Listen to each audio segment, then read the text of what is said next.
I'm also not home, I'm abroad. And this is a computer I don't know at all. It's a bit different. So first I'm going to try to share my screen. And then my question will be if you can still hear me talking while I'm sharing my screen, because I discovered this is a different kind of system. So let me just share my screen and I will continue to talk. And so I just hope that you can continue to hear me. So this will be the first slide. The Free Academy World Virtual Tours, the Etruscan world. And we're going to talk about the language and the religion of the Etruscans. So this is the third lesson in the series of 4. And yeah, so just now I'm going to stop sharing and just wanted to know if you could still, okay, thank you. That was my only worry, because normally you have to click on a button, but here the button was not there. So, okay, so hello. Oh yes, I see the whole world. The Netherlands, well, I'm just in your neighboring country now. I'm in Belgium. I see Canada, Estonia. Yeah, and then I have to go up like this. I see Poland. I see Israel. I see Florida, I think. So welcome everybody, welcome. So okay, I have to go down. Ooh. Yeah, you see all the computers are different. You see New York, USA, Maryland. Okay, so and I really think, because I heard the bells, the church bells ring. It's just just outside of my window. There's a church with a church tower and the bells. And so then I can officially start, because it's 8 p.m. local time. And yeah, so let me officially start. So welcome everybody. Welcome here on World Virtual Tours. So now my name is Patrizia, and so I'm an archaeologist and also art historian. And I live in Italy. I live in central Italy. I live in the region of Umbria, but I live near this city of Perugia, which used to be a very important Etruscan town. So normally I speak to you directly from Etruscan land. I mean, today I'm abroad, but that's not really important because it's a presentation. And so this is World Virtual Tours. This is the Free Academy. So this is a series of 4. So today we are at lesson, as they call it, lesson number 3. So the first one was more like a general introduction. Last week we spoke about the Etruscan women. Today we're going to talk about the Etruscan language and what do I say? So the language and the religion. And next week I will speak to you in the museum. And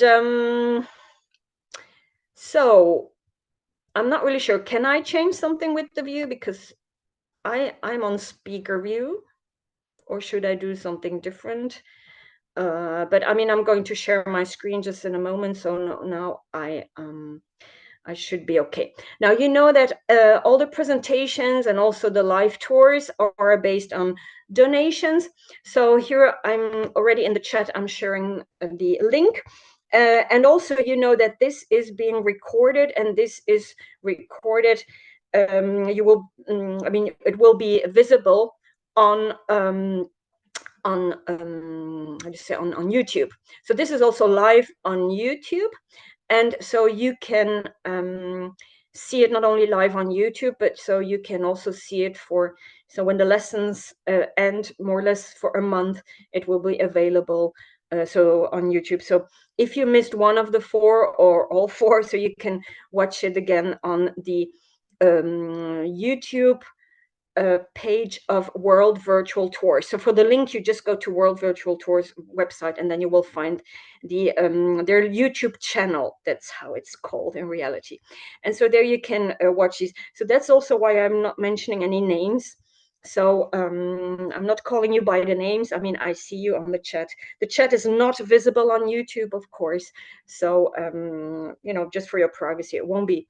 And so I'm not mentioning any any names. So let me then first close the chat also. You know that at the end I will open the chat again so that I can take your questions. And so, okay, now let me first close the chat and then I will share my screen. Okay, and then we can officially start. Again, I apologize because this is not my computer. I'm not at home. I'm somewhere different. And so, okay, normally now it's okay.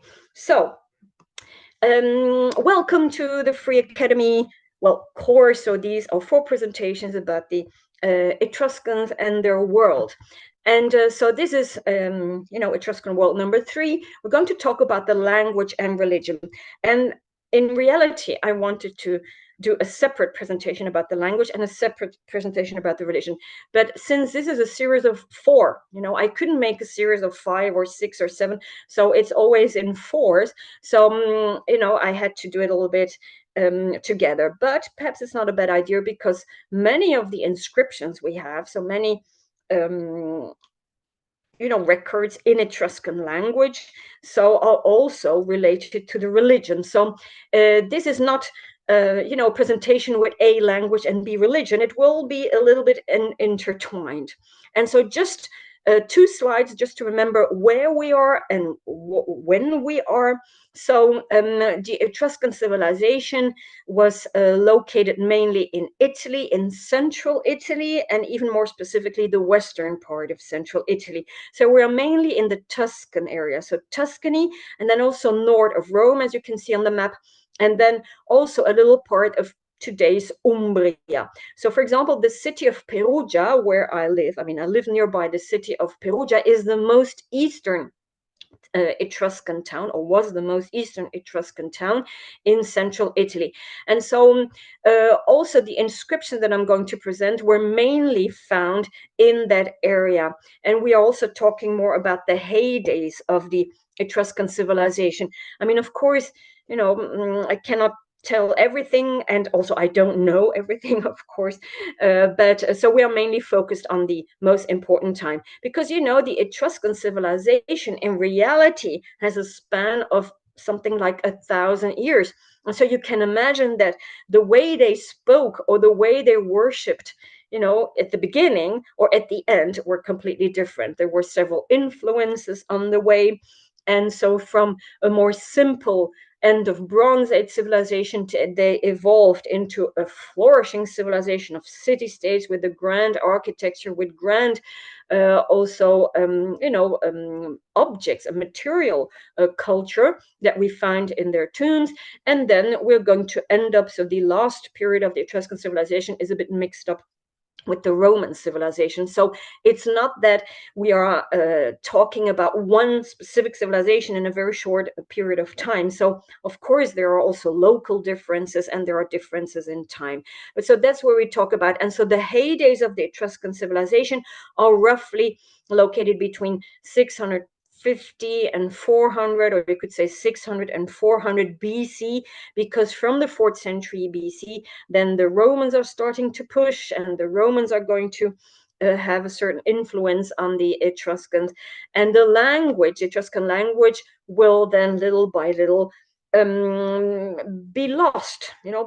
And so I'm going to try to talk about that too. So the Etruscan language, there's a lot to tell you about it, and immediately I want to tell you, I'm not a linguist. I'm not a linguist at all. So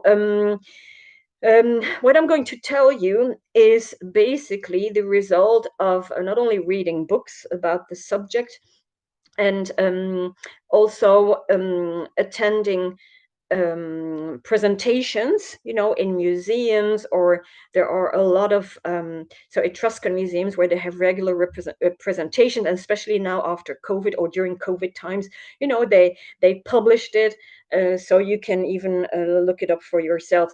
But so the research about the Etruscan language is still ongoing, because this is a language, of course, Etruscan language is what we call a dead language, but also a dead language without any heirs, so without any descendants. And also, the translations that I'm going to give you of the text that I'm going to present, they are all coming from one book, because I have to stick to a certain type of translation. And so the translation I'm going to present you, yes, okay, now I can't show you because I'm not sure. I will show you the book at the end, and I have it somewhere on a slide. But so they are from one of the most prominent linguists about the Etruscan language, so Giulio Facchetti. And Giulio Facchetti, yes, it's a renowned Etruscan linguist, but so it's still ongoing, because one of the objects that I'm going to show you, for example, there is some very recent research that just came out, and I happened to see it on a very recent presentation, and so of course they're again novelty, so it's still ongoing. But so I have to stick to some more general facts.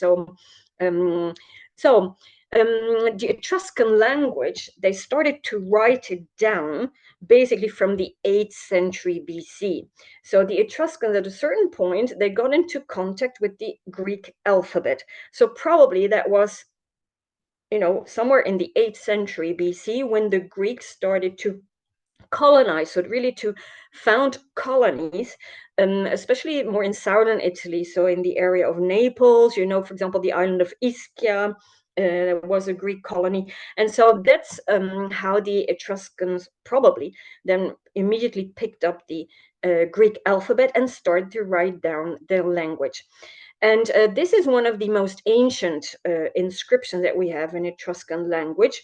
I mean, a little bit longer one, because we have, of course, loads. We have thousands and thousands of Etruscan inscriptions, but mostly there are names on tombs, names on urns, also always the same formulas. For example, this is the tomb of, and then the name, or this is, and then the name, and then the father's name or the mother's name, for example. So we have always, kind of same kind of formulas. So this is a little bit of a longer text, you could say. This is the stele of Vetulonia. So Vetulonia is a town. It's in the Museum of Vetulonia. And so on the left, you can see the stele itself. So at first glance, you don't see anything. So it's just, if you look at it more closely, you can see, the representation that has been highlighted, of course, on the right-hand side in an artificial way. So here you can see a soldier, and not just any soldier, but a soldier with a beautiful helmet, more Corinthian type helmet, a double axe, and then also a beautiful shield.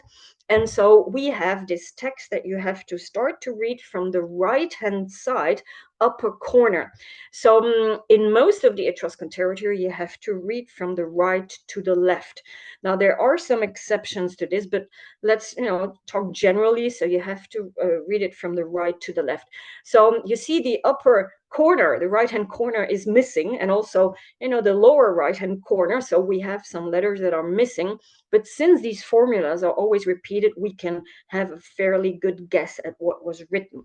And so I tried to turn it to have some highlighted portions. So in reality, so I put it upside down.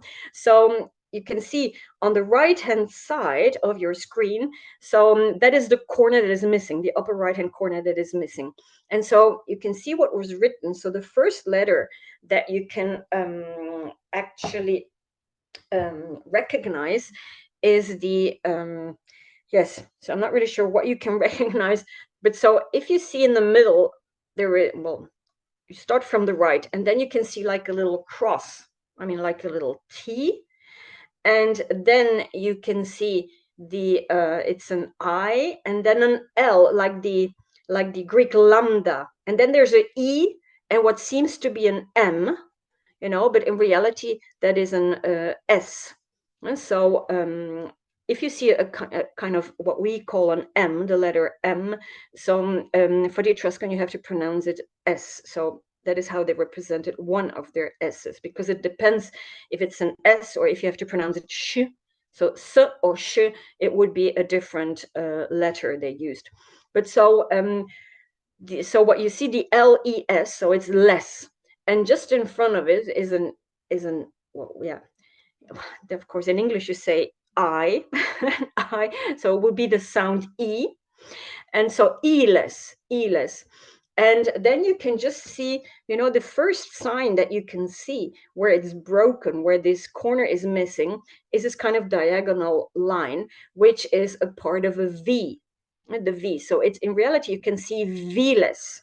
So V-less, and then you have this kind of an 8, the sign 8. Now the sign 8, that is a specific Etruscan letter. That is something that the Greeks didn't have in this shape, the F, the phi. The Greeks, they wrote it down in a different way. But so this is, this kind of 8 is an F. And so here you see felusques. Again, this M is pronounced S. So felusques. But you see there's another, after the V, so the V, which is pronounced as a U, just like the Romans, they didn't have the letter U. So usques, there you have another kind of S. So the S, there would, also in other languages, the S has different sounds. So you have the S, you have the sh, and so felusques. And just after this M, that in reality is an S, there's a T. But they didn't have a lot of space, so it's a very short horizontal line on the T, and then you have tus, and then after this kind of M, there is like a stick with a little triangle, but just, you just have the like little V, and that is the N, the letter N. And so here you have tusnutal, probably. So the L, the missing L. So we have Mr. So the first words that are missing in the corner that is missing is probably me, because many of these formulas on steels, on tombs, they start with me. And me means, you could say me, really, me in English. So, I, or this steel, this steel is from Aule. So Aule is a very common name in the Etruscan world. So this steel is from Aule, felusques, tusnutal. And tusnutal is an adjective that would be, you could say, the great, the fierce, the courageous. So it must be something like that. They are not really, there are some discussions if it's more courageous or more the great. So that is something that is not completely clear, but so there are still discussions going on, but we grasp more or less what they mean. So this is, this steel is from Aule, felusques, the great, tusnutal. And then, oh yes, this was just a scheme of the alphabet. Yeah, here we read from the left to the right. So you see A, the A is of course very easy to recognize. And then this F that I told you about, this kind of 8. And yeah, you see the M, the N, and then here they put the S with the sigma sign, like the Greek sign that we saw. But but this is just one kind of alphabet, because in reality, there are some local variations, and there are local variations, and also there is a difference between what they wrote in, how they wrote in the 8th century BC and the 7th century BC, and how they wrote in the 3rd century BC, of course, after 500 years. So it's very difficult to put just one like alphabet, because here you can see, the M that I told you was pronounced as an S, so here they put it under the X. It depends also in what language. This is really complicated. It depends on what language, of course, you are presenting this, because the letters don't have the same word in every language. So this is not a scheme that comes from an English book. So yeah, there's of course an even further complication with the different languages. And then if we just read, because otherwise it will be too tedious, I think. So at the bottom, so here we can see the bottom of the steel. So there's a corner missing. And so the first letter that you can see in reality is a P, Panalas. So panalas. And so probably what is missing is papanala. So papanales, papanai was a common female name. So here we have this fierce soldier, Aule Feluscus, who's saying, I am the son of Papanai. He's not mentioning his father, he's mentioning his mother. So that is quite something again. Oh yes, and then the thing that he has in between his legs, that is a typical stylized tree, or you could say a palmet, but vegetation. So as if he's walking somewhere outside of town, so in the countryside. And then you have the other side here. You can see, yeah, here we see so papanalas, and then we see mini. Mini is again me. So me. So this stele is from Aulefeluscus, son of Papanai. And then they say this stele, and then you see mul. So on the left, mul. And then we have to turn again. Mul luvaneke means, so mini mulavaneke. It means I was donated, or I was made or donated by, and then you see the name Hiromina. So Hiromina, you can see this kind of a rectangle with a line in between. So that would be the H, Hiromina, and then Versnalas. And here for the Versnalas, for this PH or F sound, they use the Greek letter phi, as you can see. So the Greek letter phi is what you can see is this kind of stick and almost like a circle around it. So Versnalas. Versnalas, and Versnalas is interesting because it means from Perugia. And so the Hiromina from Perugia, he donated the stele, the stele of Aulefeluscus. So this is one of the most ancient longer texts. So it's from the 7th century BC. So here again, we have the whole stele. And I always get questions about the shield. You can see this shield with these beautiful flowers that we also find in the Greek civilization. And on the right-hand side, you can see another stele, which is completely different, that was found in Perugia. And here you can see two other types of shield. You see, very, very beautiful, like flower type ornamentations. Now, the Etruscan language is a language where still they call it the mysterious language. The mysterious language because already the Greeks, the ancient Greeks, they knew the Etruscans, and the ancient Greeks have written about the Etruscans, and they say, my goodness, they speak a funny language. It's a language that has nothing to do with the other languages that are spoken in Italy. And what were the other languages spoken in Italy? Well, they were mainly what we call Italic languages. So if you see here the map, you see Italy, and you can see these italics. So these italics is a group of people that in several migration waves arrived in Italy and started to populate Italy.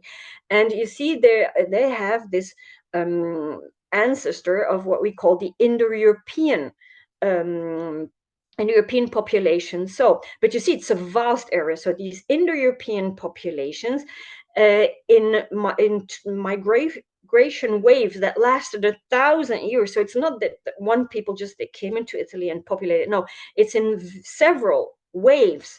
They arrived and they populated the whole of Europe. And so these, what we then call italics, they started to populate the whole of Italy, but in several waves again. But they spoke all language that were related to each other. So what language were they? For example, they spoke Umbrian, they spoke Osc, they spoke Latin, what will become the Latin that we know. And they spoke Umbrian, for example, the Umbrian language. So these are all Italic languages. They're all related with each other. And the Etruscan language was completely different. And so already the Greeks, they noticed that. And so the Greeks started to speculate, where this language, where does it come from? Does it come from the east or from the south? So there are a lot of stories about already the Greeks about this mysterious Etruscan language. And so, yes, this is the title of the book that I don't know, it's an E with normally without an accent. It's because this is a French speaking computer. So instead of it should be L and then a sign and then enigma. So the enigma of the Etruscan language revealed. And so this is the Italian title. So I don't know if this book has been translated. I didn't find it, but I know that Giulio Facchetti, he wrote papers also that has been translated in English about Etruscan languages that you can look easily up. But so the Etruscan language, as I said, is a language that doesn't have descendants nowadays, but we have two other examples or two language that we could say are related to the Etruscan. So as I said, for a lot of time, so for decades and decades, the linguists, they have argued about this Etruscan language. So what I'm telling you is the current situation. So what most of the Etruscan scholars and Etruscologists and especially linguists agree about. And it's also, it's including a lot of recent research.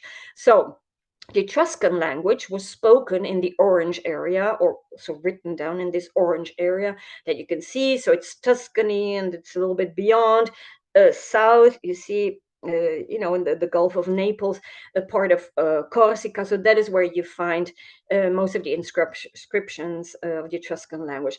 And then we have this green area where we have the Rhetic language. This Rhetic language is a language that we know from, the ancient Rhetic that we know from also inscriptions. Far less inscription than the Etruscan inscription we have.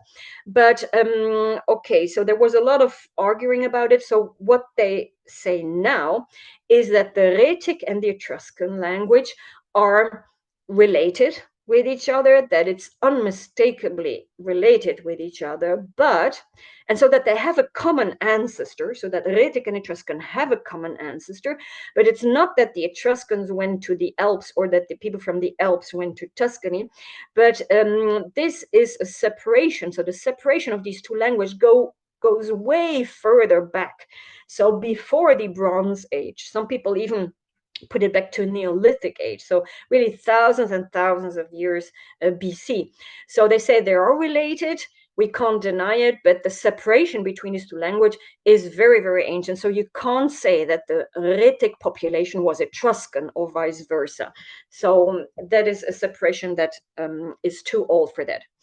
And then there is this one island, this one Greek island, Lemnos, where they spoke Lemnian. And we have one really example of this Lemnian language that is a famous stele of Lemnos that you can go and see in the Archaeological Museum in Athens. And so when you just look at first glance at this stele, at the language that is spoken, written down, you say, oh, this is Etruscan. This is Etruscan. But then if, the linguists start to look further into it, they say, no, this is not Etruscan. Or is it Etruscan or is it not Etruscan? And so there was so much, this one stele, there's so much written about it. But so nowadays they agree. So the linguists agree that this is a form of Etruscan language. And here the separation between the Etruscan and the Lemnian language has occurred at a much later stage. And so nowadays, I think it's really the Etruscan that exported it. So a group of Etruscans or somehow Etruscan people on the island of Lemnos then, continued to live there. And this is the stele of, again, a soldier.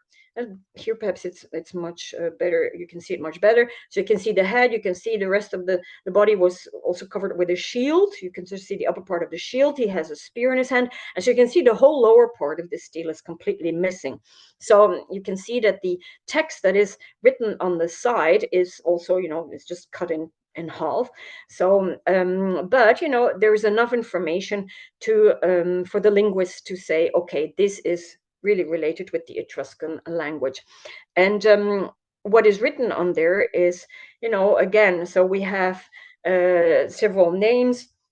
So here, so it's because did I say everything? Yeah, so it starts with, nephew. I'm the nephew of Holae. And so he was magistrate for 1 year. He lived for 40 years. And so it's again this kind of formula that we have here. But so that's a stele of Lemnos. So it's related with the Etruscan. But let's go back to our Etruscans more in central Italy. And so here we have a sarcophagus, an Etruscan sarcophagus that you can now see in the Vatican Museum. It's dated 300, 250 BC. So here we are already under Roman influence. But what you can see on the box is there are 3 persons, and then you have 2 horses. And then on the chariot, the person standing on the chariot, that is the deceased. So that is a person, a very important person. You can immediately see, he's riding on a chariot, 2 horses. And then in front of him, we have these 3 persons. The one in front is holding a torch, and the 2 other ones, they have these sticks, you can say sticks of commandments. So here you can see like a procession where he's represented with his role in society that he had during his life. But behind him, you can see his secretary, you could say, his scribe with a writing board, under his head. So you see, this was a person who needed to dictate a lot of important where to make laws or important documents. And so the scribe with the writing board is is represented below him. And so you can also see just above the head of this deceased on the chariot, you can see a number. You can see 3 X's, and then you can see like a V. And so these are numbers. These are numbers. And so I think oh yes, this is a detail first of this scribe. And here I put the numbers. So the Etruscan numbers are really a bit similar to the Roman numbers. So the 1, the 2, the 3, the 4. But of course, so the V is upside down. The V in is 5, and in Latin, then it's it's the other way around. But here it's upside down, and then you will say, oh, there is a V and then a 1. Shouldn't be opposite, but you have to remember, you have to read it from the right to the left. And so first you have the stick, and then you have the V. So first the 1 and then the V. So 5 minus 1. So that is 4. And then the 5 is this V. And then the 6, again, you first have the V and then you have the 1. So these are just some examples of numbers. But so we know them because we find them on sarcophagus. And also they found, in a tomb, they found Etruscan dice. And so here you can see in bone, they were made in animal bone. And on the surfaces of the dice, so they had not the numbers, but the words. And so the numbers in words, so in letters. And so you can see the 1 is 2. Yeah. Oh my goodness. In English, it sounds very strange if I say the 1 is 2. So 2, and then the 2 is zal, the 3 is chi. So 2 zal chi. So that is, and so that's of course a very interesting document. It's tiny dice, but it gives of course information how they set the numbers. And then this is a writing board they found. This is also a writing board. This is an ivory. It's small. It's very small. It's only 10 centimeters long. And but what is interesting is that you have an ABC on top of it. So 26 letters. So you read from the right to the left. And so on these writing boards in the middle, they would cover it with wax, and then with a pen, so a sharp pointed object, they would write. So that you can still see the scratches in the.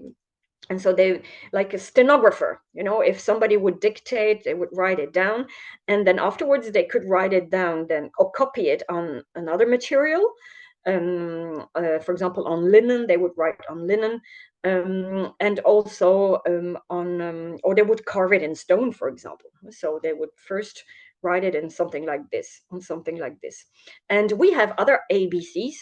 So especially found on inscriptions, for example, here you see 2 round objects. So in reality, this is the base of a vase. You see, this is one that is in a museum in Perugia. So at the bottom, so really underneath, you had to turn it around to see it. You have an ABC. And so that's of course interesting that they found the need, to write an ABC down. And then we have, this is also a very famous sarcophagus. Here we have Mr. Lars Poulenas. It's really very famous because it's mentioned everywhere, because you see he's holding a scroll. Again, this is an important personality. He's holding a scroll, and that is one of the longest texts, Etruscan texts, that we have. There are loads and loads of Etruscan inscriptions, but real texts. So we don't have their literature, we don't have their stories, we don't have their myths. We have a lot of information because the Romans, they wrote it down, but really from the Etruscans themselves, we mainly have these kind of inscriptions. And so here on the box of Lars Poulenas, this is then related with the religion. And so of course they believed in this afterworld, and so after death you would go on a kind of a voyage. It's not the voyage as, for example, in the Egyptian world. it's more, yeah, you enter a new world, you could say. And so the goal, the goal of the afterlife in the end is to arrive at an eternal banquet. So I'm not sure if I would really like that, to be banqueting for the rest of eternity. But that's what they, that was what they aimed for. But first they had to, they encountered all kinds of, you could call them spirits, you could call them all kinds of demons or monsters, but also good ones, not only bad ones. And here on the box, you can see in the middle, you have the deceased person. His head is missing because at some point, the people who burgled the tombs, they made a hole just where his head was supposed to be, to see if there was something valuable inside. So, and then left and right, you can see these characters with the hammers, and then you can also see left and right a character, a winged character, more female character. And so here we can see them in more detail. So in the middle, you can see this, his head is is off, and it would be, it almost seems like these two characters with the hammers that they bashed his head in.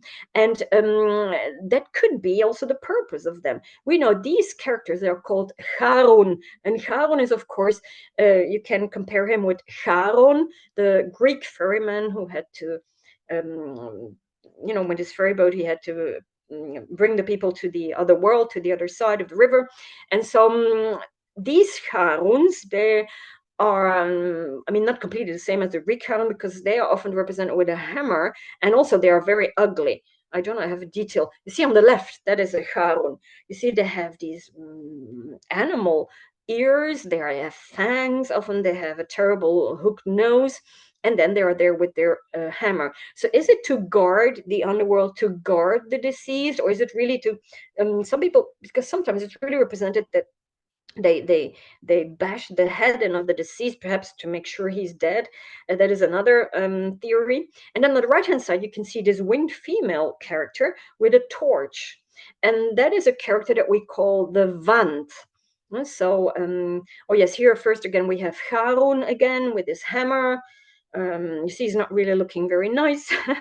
Harun. And here we have the Vant, often represented, guarding this passage, this door to the underworld, with a torch. So here the torch apparently has fallen off. But this is a tomb near Perugia. So if you are near Perugia, please visit the necropolis of Perugia. And this is the underground tomb of the Volumni family, or in Greek, the Velimna family. And here you can see this main character on the box, on the urn, but underneath you see these two winged characters again. You see, and one is holding a torch. You see on the right hand side here, you see one is holding a torch upwards, and the other one was probably holding a torch downwards. So they are guarding. Look, they're guarding this painted door, the door to the underworld. Now, if you wish to see more of the funerary art, so next week I will be in a museum where I will show you some beautifully, very brightly painted Etruscan urns. Really, beautiful ones.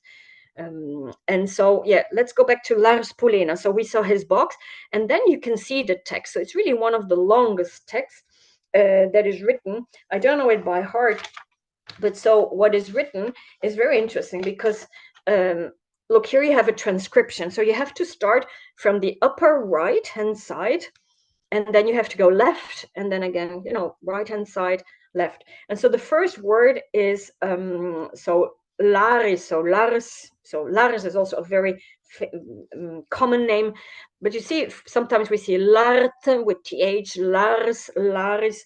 And so Laris Poulenas. So the second word is Poulenas. And so son of another Lars, grandson of a Lart, nephew of Veltur, and grandnephew or grandson, because that's not really clear, of Poulenas, the Greek. You see, the first thing I highlighted with the red. And so you see Poules. Poules. So Poules would be the name of his, is it his grandfather or his granduncle? And so Poulenas, and then you see the Greek. So the last word is Grekes. And so that is, of course, very interesting. in Greek it would be polis. So polis, Larisal, the Greek. And then it's mentioned, so that's the other word I highlighted. The other word I highlighted is that he wrote haruspic text. And you have to know when haruspex was, I think I have it, no, do I have it here? Yeah, haruspex was somebody who would do divination. So who had divination skills, who would try to see signs in the interiors or organs of sacrificed animals. Mainly sheep, really.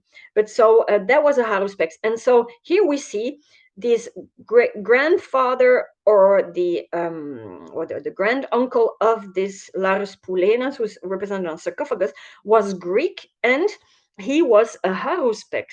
And so the word for haruspex in Etruscan is Netzrak. I wrote it down at the bottom, Netzrak. And so when you see Neth, Netz, so that was this divination. So these people who would do divination, who would look for signs, and that is of course very important for the religion. We're going to talk about that just in a second.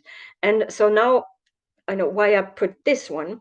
This is a stone, and this is one of the only bilingual inscriptions that we have. So here we have the same text in Latin and in Etruscan. So we almost don't have any of those. So because that would be, of course, very interesting to have long bilingual text. So if you have the same text in two languages, yeah, it's a piece of cake, of course, to translate, but there are almost none. And this is a very short one. You see, it's just a name.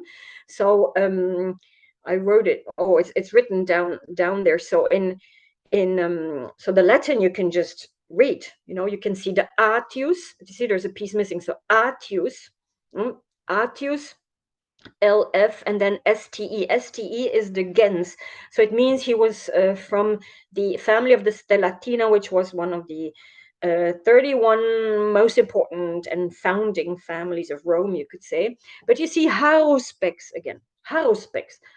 So he was a divinator. So he was looking into the organs of sacrifice animals, and he was a fulguriator. Fulguriator was somebody who would observe and give interpretations to lightning. And that was extremely important for the Etruscans. So the Etruscans, their whole religion and their whole society and their whole daily life was based on a few elements in reality. And so they would look for signs of what we call gods, or you can call them forces or creatures or spirits or however you want. So they would look, so their whole daily life, their surroundings, their nature, that was all the gods. For example, if there was a lightning, they would see, where does it come from? What shape does it have? Where did it touch ground? And so they could give a lot of interpretation. So the fulguriator, so the lightning, they had books of 10 volumes about the interpretation of these lightnings. And so that was a very important role. So this person, this El Cafatius, was very important. And then you can see the same text in Etruscan. So you have to read from the right to the left. So there is something missing, but so you see an A, and then again this 8 is an F. So afa, so yeah, it's afate. So afate. And then you can, so haruspex, of course, haruspex, as I told before, it's nets in Etruscan. So here you can read netzvis and then trutnut fruntak. Trutnut fruntak means the observer of the lightning. So and you can see the last word in Etruscan is, so again, starts with this 8, with this F, then an R, and then we have a very strange sign for the U. So this is unique. It's the only place where you have this sign. So this was probably written down by somebody who perhaps was not really Etruscan, who didn't know it very well anymore, or perhaps because this was found in Pesaro, which is the Adriatic Sea, so not in Etruscan territory. So didn't he really know how to it's a bit, we don't really know why he represented it like this. Probably he wanted to represent an O, well, that's a mystery that nobody knows about. But so again, so these haruspics were really very important. Oh yes, I'm sorry, this is again the same text. And this is what Seneca, the Latin author, writes about the lightning. He says, the Latins, the Romans, they believe that lightning is a result of the collision of clouds. But the Etruscans, they believe that the clouds were made to collide, to release lightning, to send a message. That's what they say. So they said everything has a meaning, and not only the lightning, but also the thunder.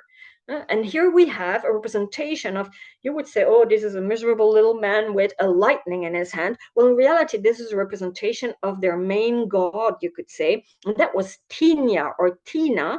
And Tina was later compared to Zeus, the Greek god Zeus. But if you think of Zeus, or if you think of Jupiter of the Romans, you think of an old man with a beard sitting on a throne, as a king. But, that's not how the Etruscans in the beginning saw their gods. Their gods were not the man with the lightning, but it was the lightning itself. So there were more natural phenomenons, and only later, after the contract with the Greek, they would, get more like a human shape. And then the thunder, I like the interpretation of thunder. So we know this because the Romans, they wrote it down at some point. A Roman author, he said, according to the Etruscans, for example, if you hear thunder on the 5th of August, the women will be very wise on that day. Well, that's a very interesting. That's really very interesting. So they had interpretation for everything, also for the birds, how the birds would fly, where they would come from. And then, for example, here, so when the lightning struck the ground and that you could see, where it had struck, if there was a clear kind of impact, that became like a sacred a sacred place. And so they had to make a sacrifice. They had to, surround it with stones and then cover it with stones, and then nobody should ever touch it again. And so they found several of these fulgur conditum, so the lightning was buried. So burials of lightning, you could say. That's also very interesting because it was very important for them. Then let's go back to the Etruscan language. The longest Etruscan text that we have is the Liber Linteos, so the Liber, the book made in linen. And so that's the only one that has survived. And it has survived because it was used at a certain point to wrap up an Egyptian mummy. So the book ended up in Egypt. We don't know how, we don't know when. And then somebody used this to wrap up a mummy. And then a collector in the 19th century, he bought the mummy and brought it to Europe, and then it ended up in the museum in Zagreb in Croatia. So that's where it is. And it's only when they unwrapped the mummy that they saw that there was a text, and then it was identified as Etruscan text. So this is the longest text, and this is in reality a calendar. So you see, it was written in black ink on linen, and then there was also red ink to like divide several chapters. And so it's a kind of ritual calendar that says, in this month you have to do this, you have to make these sacrifices. So I'm not going to read it to you because it's very tedious. I mean, you cannot really read it like like a book or something. But it's all like formulas, and we know this kind of language that was used by these populations, and not only the Etruscan, but there's one document that is very important for the it's not the deciphering of the Etruscan language. The Etruscan language has not to be deciphered because we can read it. This Etruscan alphabet, so we can almost all read it. But of course, to understand, that is something different. So the translation is, of course, more problematic. But there is one document that is really important for the sound. How do we know that the Etruscan, or the letters that the Etruscan used, want to make that sound, want to represent that sound? Now, of course, we know, since they used the Greek alphabet, they must have used these letters for similar sounds. But there is one very important document, and it's this one. These are the 7 bronze tablets. They call them 7 bronze tablets that were found in Gubbio. Now, Gubbio is in Umbria, and Gubbio was not Etruscan territory. So these bronze plaques were not written by the Etruscans. They were written by another population, namely the Umbrian population. The Umbrian population is an Indo-European population.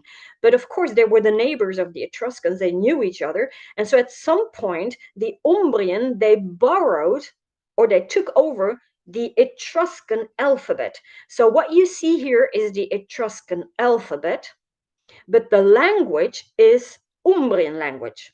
So this is not Etruscan language, but it's the Etruscan alphabet. So it's the adaptation of the Greek alphabet by the Etruscans and then used by the Umbrian people. And look, one of these tablets we have is written in 2 different alphabets. So you see the lower part is Latin alphabet, so you can just read it. You can see clavernior, dirsas, so you can just read it. The upper part is the Etruscan alphabet, but the language is, not Etruscan, it's Umbrian. And so in the next one, oh, I'm sorry, I highlighted, we have the same word here. You see in the red, fratros. Fratros, it means brother. So in the Umbrian language is an Indo-European language, and it's really related to Latin. So for example, the word fratros means brother, and the same word fratros has been written in Latin alphabet, but above in the yellow, you see fratros, but written in Etruscan alphabet.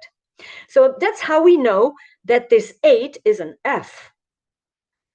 So you see how this is important, because, for example, the Greeks, they didn't use this letter, that seems like an 8 and is an F. So we know that, for example, because of this document. So you see how cross-references are very important for, for the understanding of the Etruscan language. And yeah, now I realize that this is written in Italian. This is a slide in Italian, but the Etruscan discipline. The Etruscan discipline was very important for the Etruscan religion, and now I see, oh my goodness, the time is always ticking away. But so the Etruscan discipline, so the Etruscans, they had a myth, a kind of myth of origin. But we know this myth not because the Etruscan wrote it down, but because the Greeks and also the Romans, they wrote about this. And so we have this kind of myth of origins, but that was written, we have several versions a bit related, but everybody agrees that at some point there was a Mr. Tarchon. And Tarchon, he had arrived, so he was a descendant from Greeks who had arrived in, what we today call Italy. So we're, the coast of Italy. And this Tarchon, one day he was plowing some land, and then suddenly in one of the furrows in the land, there was this baby that came out. He just appeared. This baby came out of the earth, and this baby spoke as an old wise man. And he had the wisdom of an old wise man. And he revealed the whole Etruscan discipline to Tarchon. And so he said, he dictated almost, the 3 basic elements of what they call the Etruscan, you could say the Etruscan religion and Etruscan discipline. So he dictated the books for the haruspex, for the people who would then give the interpretation to the interiors of the sacrifice animals. The libri fulgurali, so I told about I'm sorry that it's an Italian, so the books of the lightning. And so there were 10 volumes, so they were dictated by this baby with the wisdom. And then there were the libri rituali, so the books of the rituals. And these books of rituals were not only religious rituals, but also how to organize a society, how to found a town, to found a city. So, with the plow, you had to make like a furrow, and you had to make a square, and then you had to divide up the streets and a district. So there was a whole kind of organization. And this Tarchon, he went on to found the city of Tarquinia. So that is the myth of the origin of Tarquinia, but also of the Etruscans. But as I said, we don't have the Etruscan myth written in Etruscan language. No, we don't have that at all. That was all transmitted by the Greeks and by the Romans. But oh yes, here you can see this representation of a young boy or of a baby has something around his neck. And these are examples of what they had. So young children, so when they were 10 days old, they got, I mean, of course, only the richer ones. So all we know about the Etruscan society is more about the elite, of course, about, the upper class and what we found in their tombs. So these are made of gold, of course. So these are bulla. So a bulla was around the neck. It's like an amulet, really. But also inside they could put strands of hair, feathers, so all kinds of things to protect or to bring luck. And for the girls, it was more like a moon crescent shaped amulet. And yeah, I'm sorry, but this will, it's all in Italian. But then, since I live near Perugia, Perugia is a very interesting town regarding the Etruscan, because it has some very well preserved Etruscan walls. So here you can see an aerial picture photograph of the city of Perugia. So the red line is the Etruscan town walls. But the Etruscan town walls, you see, it has the shape of a clover or like a flower with 3 petals. But the walls were not built when they founded the town. The walls were built much later when they were needed. So when the Romans started to push, they needed to build these walls. And so the walls, the walls are not linked to the foundation, but the gates and the main streets are linked to the foundation. Because you see here the gates, so forget about the gate with the dots, but you see 6 gates here. So you have the northern gate, the Arco Etrusco, how we call them today, and then you have the western gate, and you have the southern gate, that's the Porta Marzia. The eastern gate, you see the Arco dei Gili, but there must have been another gate, but that has disappeared. But so you can see some, but I highlighted with some colors. So you see these orange lines are the 2 main streets. They are still there. These are still the main street, the main axis of town. So perpendicular, how it was mentioned in these ritual books. So of course 2 perpendicular, north, south, west, east. You can see the eastern part has disappeared nowadays. And then you can see the sacred area is the oval area. So this oval area, it's on the highest spot of town. That was the most sacred area with the most important temple, for example. And then you had the rectangular area that was like the main square, also with a temple. But so it's all still recognizable in the map. And so that's, of course, very interesting. But the most interesting thing is that you can, how can I explain this? So I know this is a very bad picture, but I didn't find another representation of this. So this is how the Etruscans saw their world. They said, we are standing on the ground, and then we have the celestial dome. Like a dome covering everything. And this dome has a north and a south and a west and an east. And here it's a representation flat of this dome, flat projected on the ground. So everything that is in the east and eastern part, so is linked to the sun, is linked to the light, is more positive. Everything that is west, it's more linked to the moon, it's more linked to the dark, to the sunset. It's a bit more negative. And then we have everything that is in the north is more linked to the sky, and everything that is more south is more linked to the earth, you could say. So what does it mean? The Etruscans, so they divided this celestial dome in 16 segments. You see? So you have northwest and northeast and southwest and southeast. And every of these 4 sectors is divided into 4. So we have 16 segments, and every segment corresponded to a certain divinity. Now, what we say gods, so in the beginning, they didn't really see them as persons, they were not humanized. But so it will give you examples. For example, number 1, you see in section number 1, we are north, but we are northeast, so we are towards the light. So here we have a very powerful God, so a celestial God, but very, very powerful, but positive. So that is the position of the god Tina or Tina. And so he's very, very powerful also because, in the very north, the sun never comes in the very north. So that's where the most powerful forces are. But if you look just on the left of number 1, we have number 16. That's also north, so also very powerful, but it's on the west. And so that's linked to the dark. This is linked to the underworld. And for example, if we then go down, number 8, you see number 8 in the south. So number 8, it's in the south, but it's on the east. So this is very, very positive.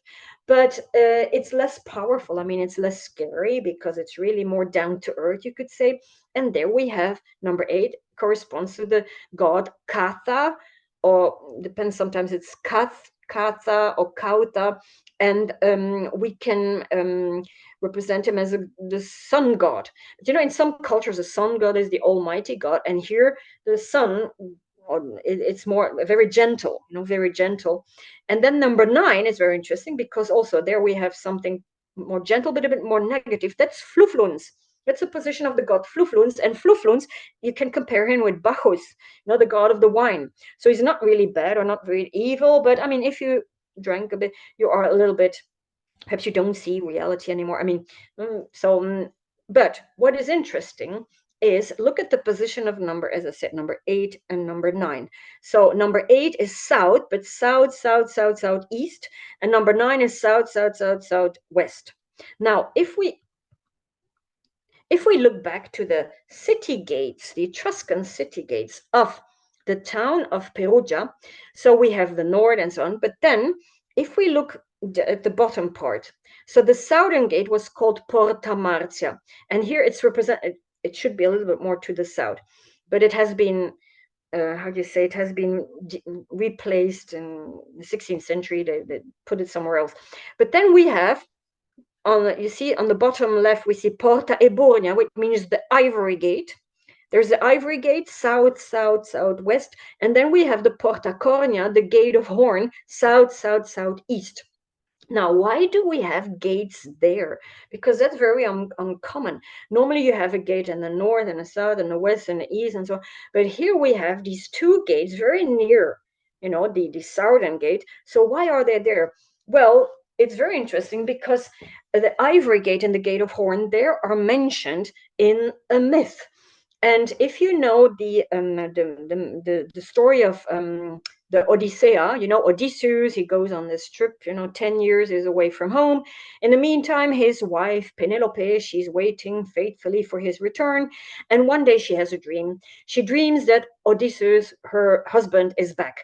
And so she wakes up, she's happy, but then suddenly she says, oh no, it was just a dream.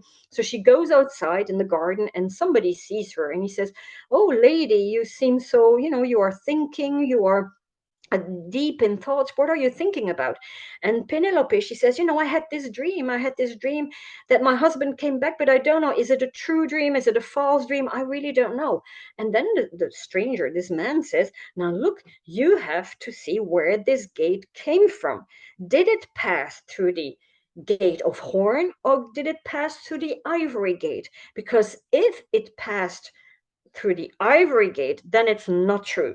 Then it's a false dream, because then it's a lie, because ivory, light doesn't go through ivory. But, if it came through the Gate of Horn, then it's a true dream, because horn is translucent, the light, and this is the truth. And so ivory was linked to a lie, and then horn was linked to the truth. And wait, do I have it? No.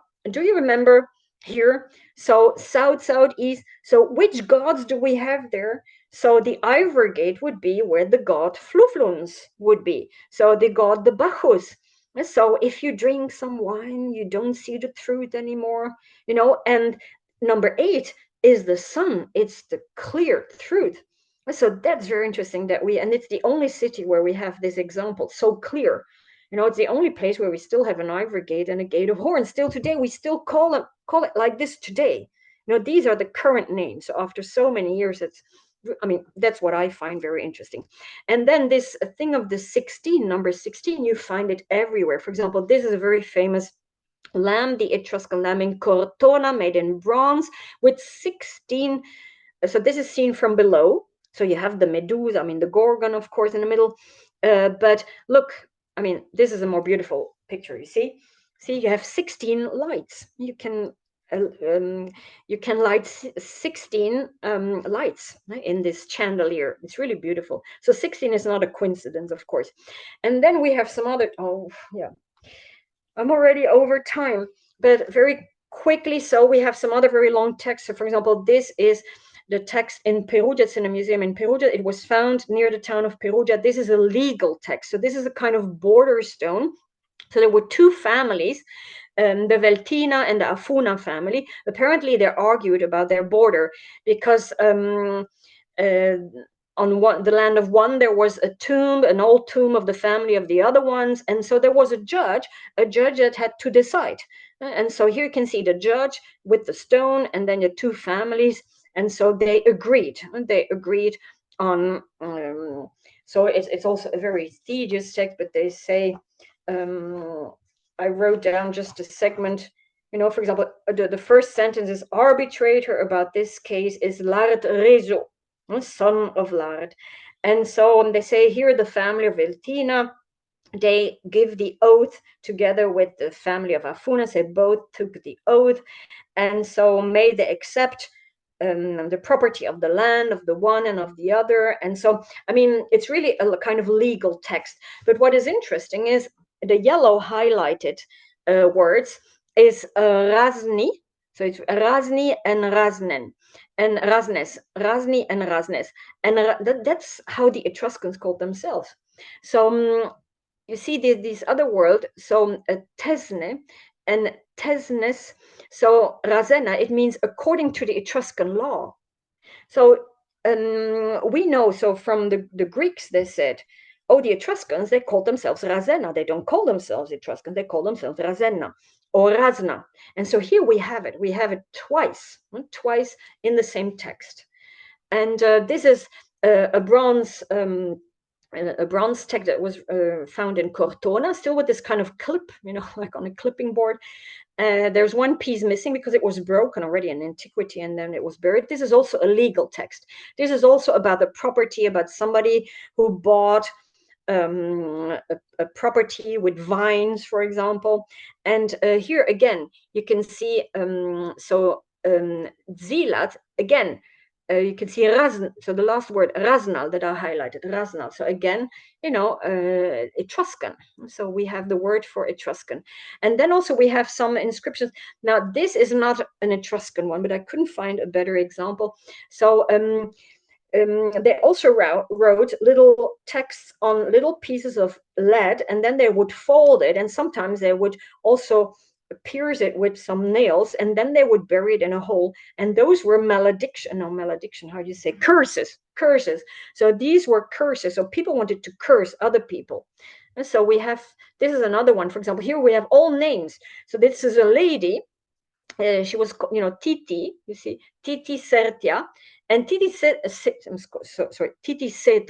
and Titi Setria, she curses all the people. I mean, these are all names. She curses them all, and then they put it in the ground because, of course, that's near to the underworld. And then there is some recent research about these very famous golden sheets of Pirgi. As you can see, the left and the right one, they are written in Etruscan, but the middle one is written in Phoenician. Here it's on the right-hand side, the Phoenician text. And of course, Phoenician, I mean, they can translate Phoenician. And so it's not a literal translation, but it's, here, yeah, this was found in Pirgi. Pirgi was the port of Cerveteri, so very important. And yeah, I mean, yeah, I'm sorry, this is going to, we'll have to make some other presentations. But so, yeah, no, because, there's some recent research about this, these golden plaques, and so that will take me too long, but it's very recent. It's probably not even published. I saw it in a presentation. So, yeah. And then, the Etruscans, they didn't have a real capital, but they had a kind of religious capital, and that was Velsna. And in Velsna, or the Romans, they called it Volsini, there was the Fanum Voltumnae. And the Fanum Voltumnae, that's the Latin name, was considered to be like the most important sanctuary.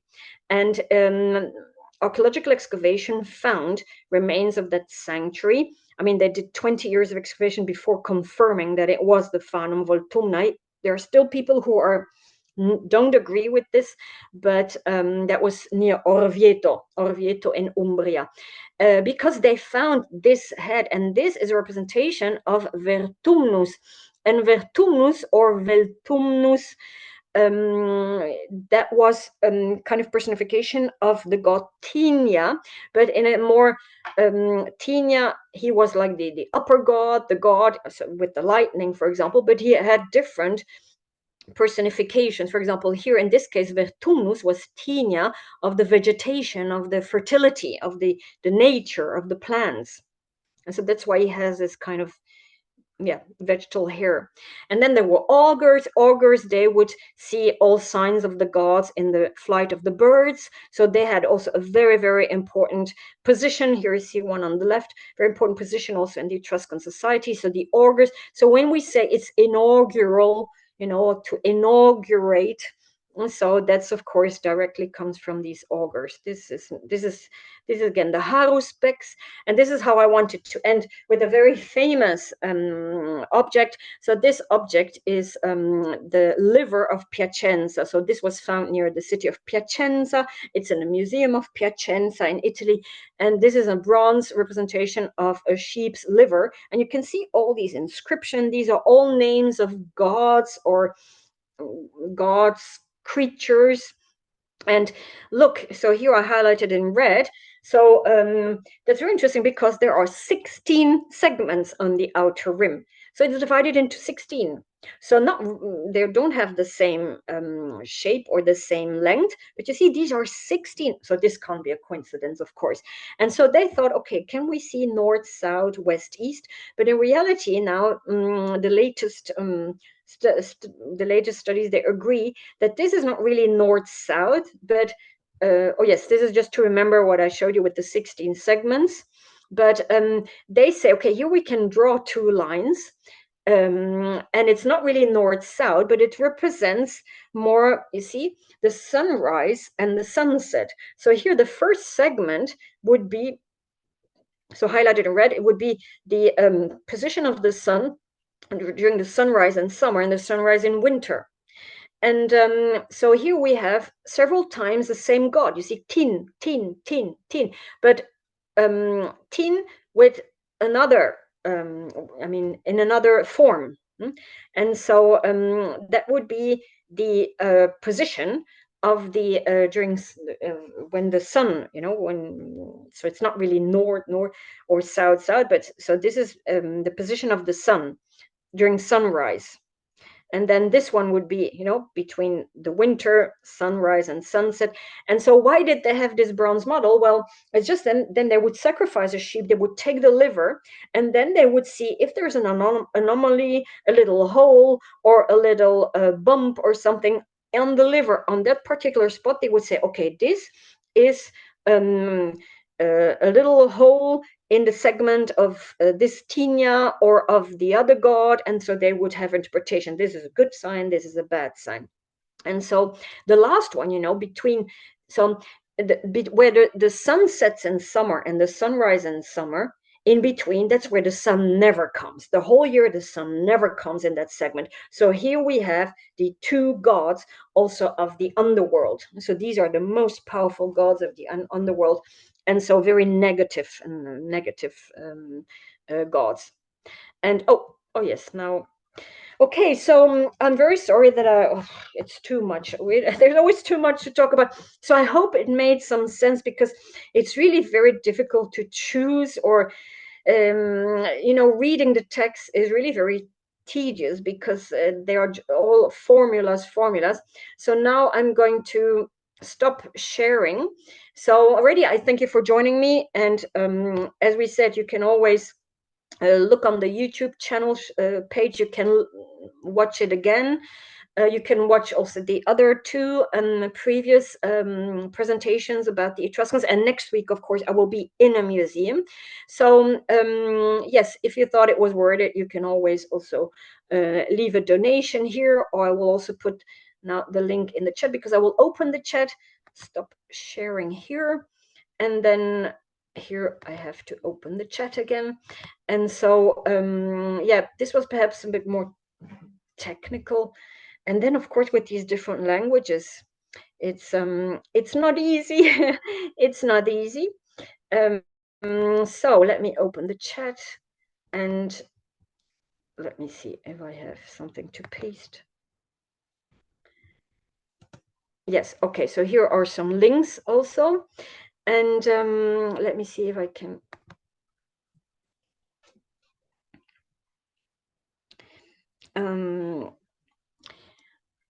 Yes, but I mean, the Etruscan language, yes, it's still ongoing, as I said.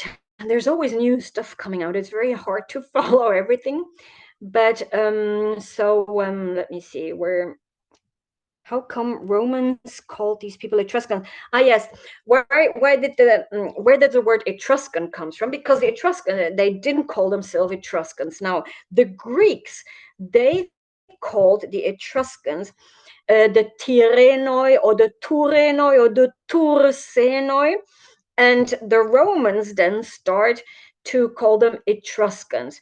And so there is a bit of a discussion how Tours became Trus, because at some point, the Tursenio became the Trusquenio. And so that's, of course, that there are discussing. I mean, some people say it's very logical, for linguists, it seems to be very logical that, sometimes these letters can change their positions.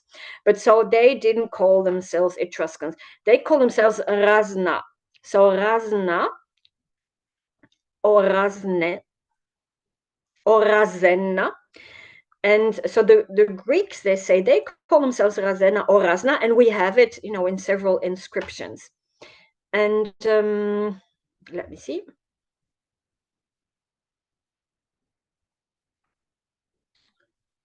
Oh.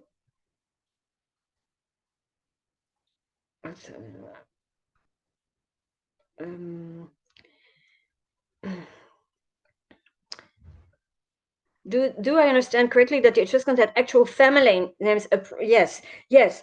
So some people even say the fact that we have surnames today comes from the Etruscans. I mean, that's always very difficult. But some people, they say, the Etruscans, they invented the family name, and there is a very interesting paper on that.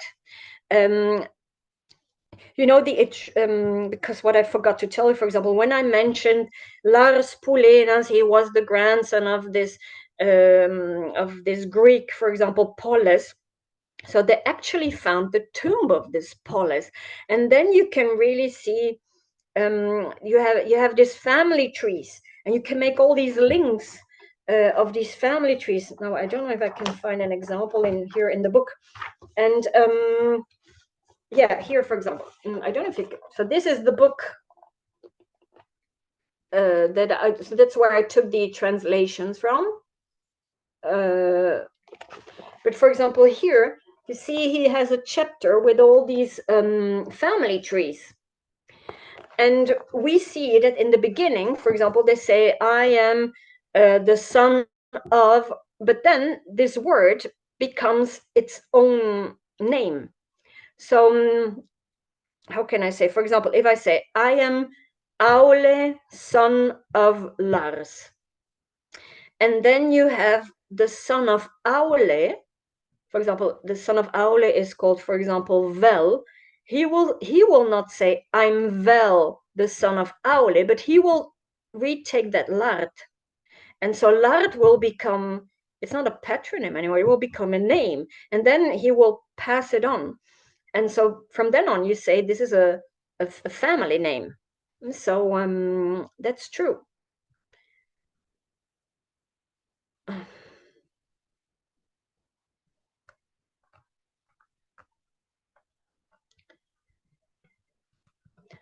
No, so it was not really a matriarchy or matrilineal. It's just, you could say, curiosity that they mention their mothers. So, but it's not that it was matrilineal, no. So, I mean, the man had, of course, a very prominent position. The women had a much different position from the Greeks and the Romans, but it was not a matriarchy. I mean, they were not Amazons or so. No. And so the family name from the mother or the father, well, sometimes it was not even a name, but it was, as we said, as I mentioned earlier, the fears. And so there was one of the first that I mentioned was, he said, he was Aule Felusques the Fierce, Tuznotal. Well, Tuznotal will become a surname. So we have, so that's not from the name of the father or something, it's just another name. So it's not only these surnames were not necessarily from the names of mothers of fathers, but there are also examples of surnames that were names of the mother that became the surnames. Oop.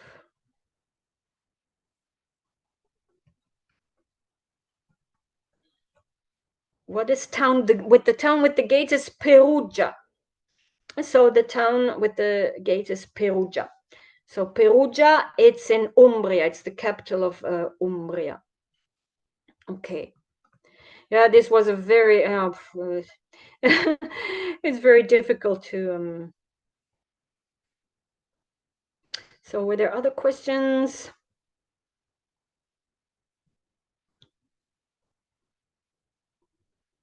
So, next week I will be in a museum, and then I will how do you say, then I will do another series of 4, but then I can do another series of 4 about Etruscans.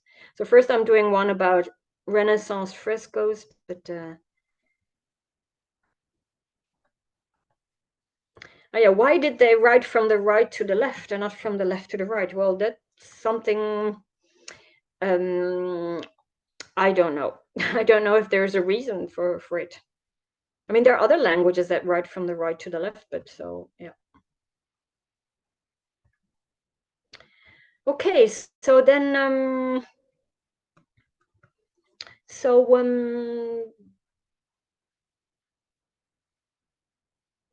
yes, okay.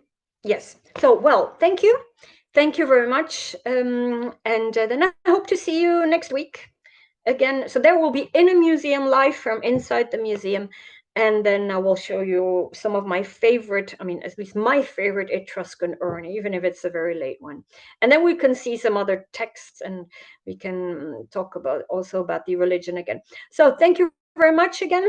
Thank you. I wish you a good evening. What does Razana mean, or Razna? So that's how the Etruscans called themselves. And for the Etruscans, probably it also meant people. So our people, or the population. So because there is some discussion, some linguists, they say Razna perhaps doesn't mean Etruscan at all. It means people, the people or the population. But most of the linguists says no. In most cases, Razna means really their identity of Etruscan, but you can translate it as people. Okay, thank you very much again, and hope to see you next week. Bye, everybody. Bye, good evening. Bye-bye.